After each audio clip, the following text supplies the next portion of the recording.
So Matt, you know a little bit about what I'm talking about. So I'm going to pose this question to Yeah. Luca first. Luca, what would you say I'm the biggest fan of in my life as far as fantasy sci-fi goes? What do you think is my most dominant obsession or fictional world? Let's say. I would say Star Wars. Okay, Yeah. which is Yeah. I've baited you here because that's what I thought you would say, and I think most people who know me would say the same. But I've seen Star Wars movies multiple times, Yeah. so I've done some rough calculations here. Oh, man. But would you be surprised to know I've spent more time in my life in another fantasy setting than Star Wars? I would be, and I don't know what it would be. Dungeons Yeah. and Dragons? Like, I can't. Oh, it's very close. You're very close. Not actually. Oh my God, it's got to be a Critical Role, right? Yeah, absolutely. Yeah, okay. Nice, you nailed it. Yes. So I've actually spent 45 days of my life in listening to Critical Role. That's insane. Straight. Holy cow. Damn. Yeah. So I finished campaign 2 because, as some of you may know, I'm a miniature painter and I paint for commission. So when I'm painting, I like to sit down for, hours at a time. And one of the best things for me to have on during that time is Critical Role because I love D&D. I love improv. I love role playing. I love fantasy world. So D&D and Critical Role especially gets all of those things. And it's a story that I've invested so much time in. So I'm always eager to see what happens next. So I did the math after finishing campaign 2. And so I finished both campaign 1, campaign 2, had to catch up a little bit with campaign 2. Now I'm on to campaign 3, about 4 episodes in. So I got a little bit of catch up to do there as well. And, just the first campaign was 434 hours. Sorry, 100. I can't gameplay time. Sorry, first campaign was 373, second was 483. So just putting the math together, that's 1,000 hours ish plus one shots plus Exandria Unlimited plus the third campaign that I've started watching. So it's a lot of time, and me crunching these numbers, being 45 days straight of me sat there looking. And yeah, again, to be fair, I'm not watching it the entire time. I'm more so listening to it. But I'm engaged with it. When things happen, I'm aware. And so it was sort of jarring to me that, like, wow, I've really spent that much time in this fantasy universe. With Star Wars, I've spent a lot of time watching all, 11, 12, if you're nasty, movies is around 25-ish hours. Is that 12 if you're nasty counting the holiday special? Is that what the nasty part is? No, that's the Clone Wars animated movie. Okay. I think, yeah, right. Because it'd be 11 with Rogue One and Solo. So then with the Clone Wars animated, it's 12. I didn't even think about that movie the first time. So There's 54 hours of the Clone Wars series, which I've seen maybe multiple times, like maybe at least like 1.5 times through. Yeah. And then I've watched all the other, like Mandalorian, Boba Fett, all that stuff. So Star Wars is definitely up there, hundreds of hours, and I've seen that stuff multiple times. So maybe, a couple hundred or few hundred hours I've spent in Star Wars, plus all the books I've read. So the games, just my life being a Star Wars fan, painting Star Wars models, all the stuff like that. Obviously, there's a lot having this podcast and talking about it ad nauseum. So obviously, like, Star Wars rivals it, but Critical Role shits on everything in terms of time spent, consuming. And here's just one thing real quick. I remember when I was in middle school, I had a buddy who started dating this girl. And they dated for like a month, and it was middle school. So they weren't like, an actual relationship. But, he was like, oh, I just feel like I've invested so much time. I don't know if we should break up. We've been dating for a month. And I was like, buddy, you have 45 days played in World of Warcraft. You had a tougher time quitting that. Like, this should be a no-brainer for you. Oh my goodness. Anyway, so I now have as much time watching Critical Role as my buddy did playing World of Warcraft. And I'm like, damn. I am now that guy. Yeah. So yeah, I want to turn this revelation into a conversation, and I want to know what you guys' favorite universes are, first of all, and then also if they're the same or different than the ones you spent the most time in. So we'll start with you here, Matt. What's your favorite?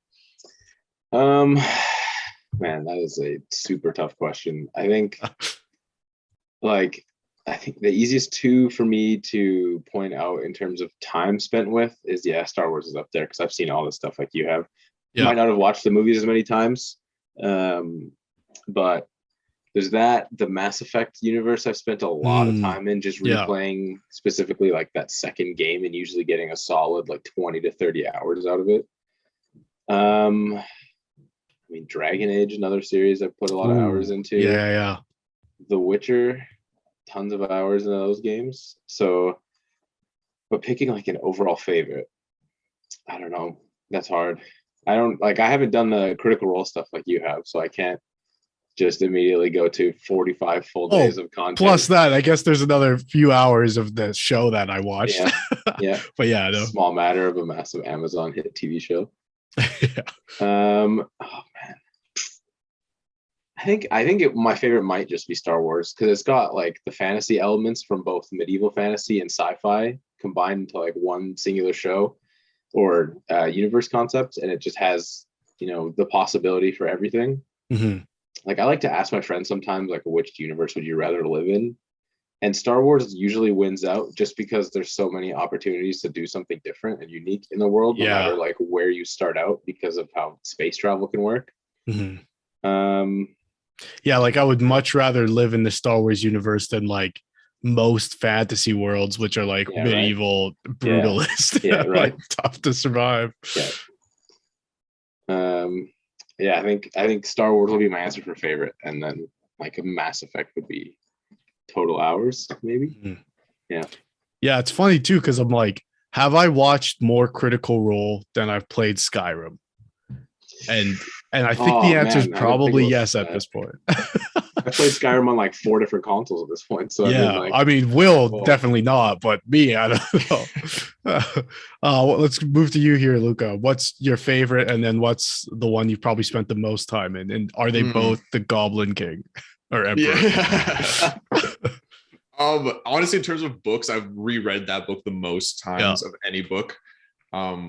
But like most times spent, honestly, just in terms of hours, probably Skyrim. I'm like probably close to like 1,000 hours in Skyrim at this point. Like I'm not even joking. Oh my god! No! Wait a minute. It's been 11 years. Like I've been playing this game. Yeah, that's fair. I have to change my answer then. I have to change my answer to Counter-Strike because I had 1,400 hours in Counter-Strike. Whoa! Yeah, but like.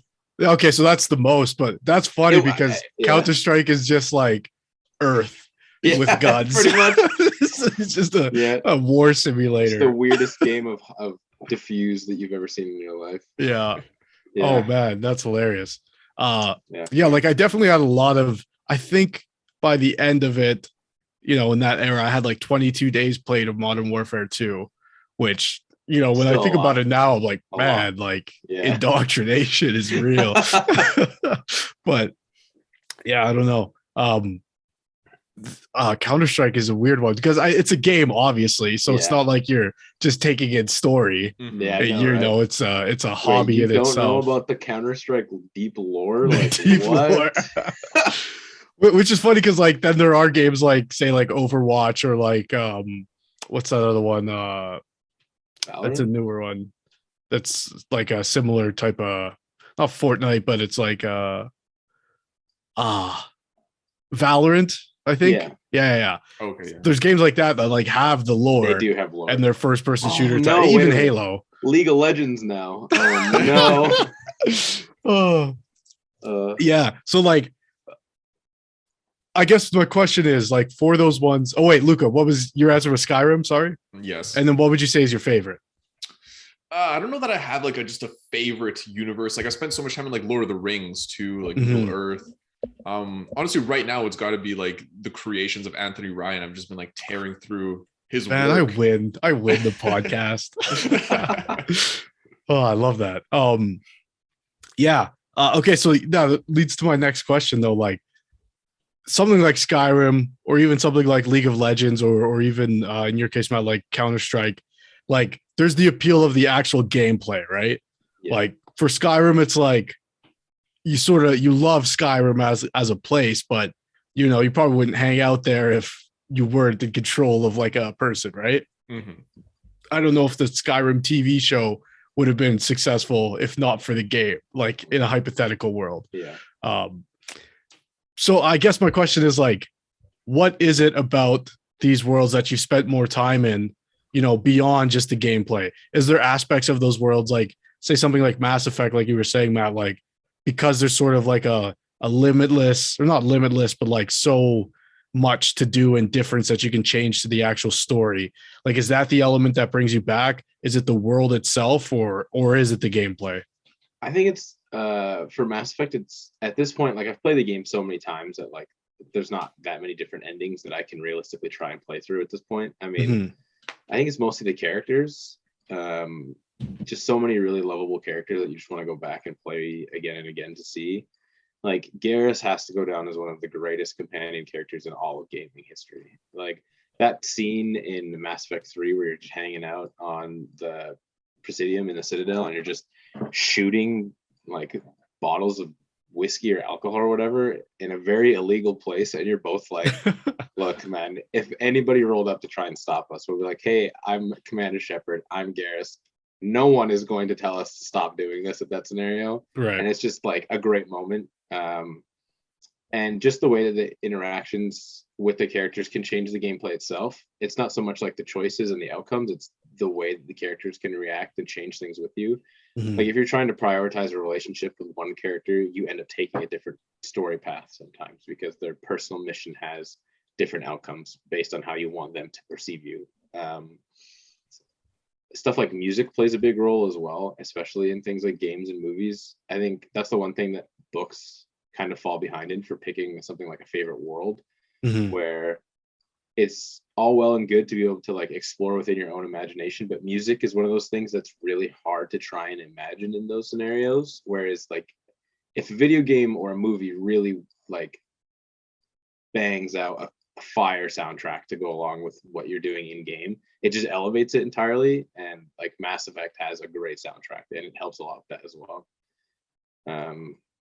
Yeah, so I think it's characters and music in that sitting. Yeah. And what about you, Luca? Is it like with Skyrim, is it just because and you've told us before, like you're one of those people who plays the same build every time you play. Yep. So hey, that's me too. Oh, really? Okay. Yeah. Okay, so this is interesting then. So for you guys, is it like, are you doing the same things you do the first playthrough? Like, are you doing the main quest first and then, or are you one of those gamers that sort of, you start the game doing the main quest and then you tangent off and you forget about it? Like, is your playthroughs similar each time, or do you change your playthrough and just keep the same build? I mean, at this point, I've played this campaign so many times. Honestly, like, haven't even. I'm in like 30 hours into like a character right now. I'm in a new same character, and like I still haven't even like gone to see the Greybeards. Like yeah. Like at this point, for me, Skyrim is just like, not only is it nostalgic, but it's one of those games. Like it doesn't feel immersive in the same way that something like I don't know if you guys have played like Red Dead feels immersive, where it's like realistic, or like Mass Effect, where you have all these like very complex characters and you feel like you're a part of the world. Whereas in Skyrim, I feel like your player character is so different from all the NPCs that it doesn't even feel like there's other people in it. It's like it feels really lonely to me. Like you're the only sort of intelligent person in the world, sort of populated with like I don't want to say like lesser creatures, but like it just feels like they don't feel very human, especially when they all have like the same 4 voices. Like for me, Skyrim is like the aesthetic, like just walking around the open world at night, like the music, just looking at the landscape, like climb the mountain, just like look over to the north, look over on the east, and I just love being in the world. Like it's the aesthetic at this point. It's swords so in Scandinavia. Yeah. So yeah, for me, it's just the aesthetic of it that just keeps drawing me. And obviously the soundtrack, like Matt, you were 100% right. Like you can't recreate like that the emotional resonance of music you can't get in a book. And it's just, and it's worth replaying Skyrim, just like get to a moment where you can like be out in the middle of the night and the music just starts playing on its own, like I don't even know which theme it is, like the main like Dragonborn theme, or like it's called Far Horizon because I use it all the time for my D&D. Yeah, same. Man, a couple of years ago, people were posting their Spotify raps or whatever, or their Apple Music most played, and I was like, I don't even know if I want to share mine because I was running so much D&D. It was all I can't remember the composer's name, but it was all 19 hours of this guy was my most played. I was like, man, what the fuck? But yeah, that's an interesting point. Like, we did an episode about music. I'm not sure if that specific thing came up where like it's one of the experiences you don't get out of reading a novel, which makes it more interesting when it's like with Lord of the Rings, like without the music is just weird to me to think about because it's such a character. The music with Critical Role is like they borrow a lot of, I think they have some sort of working agreement with Bethesda where they're using some of the Skyrim soundtrack, but then there's like themes that are specific to Critical Role, and then like sort of action music that's like programmable, so you can program when you want it to like swell or like get dark and stuff. It's really cool, but it's all done live, I guess, so it's a little bit different.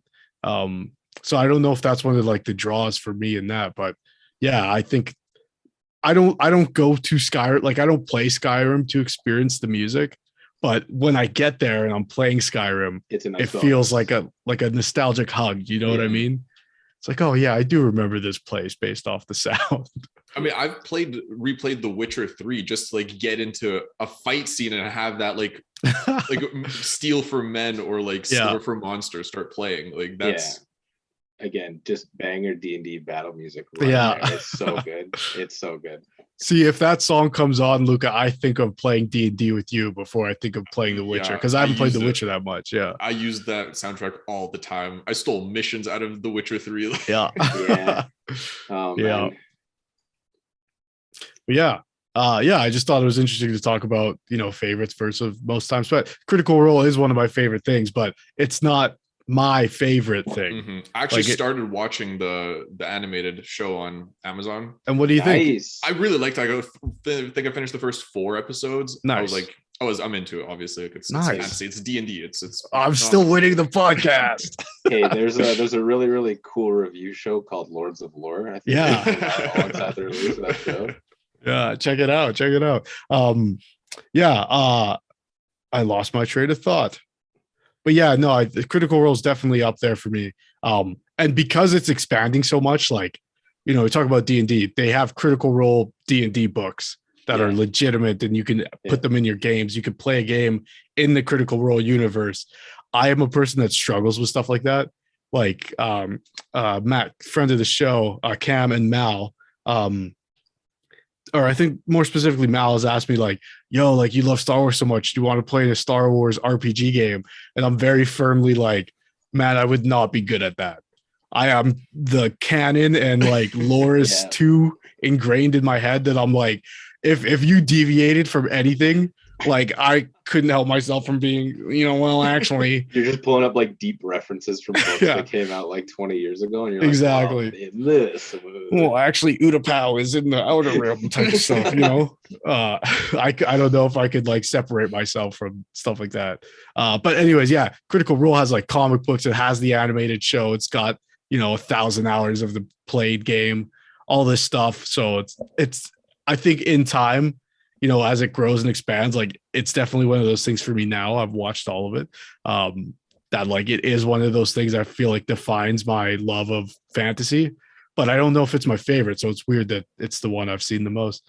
But yeah, I'll throw it over to you now. Luca, what do you got for us this week?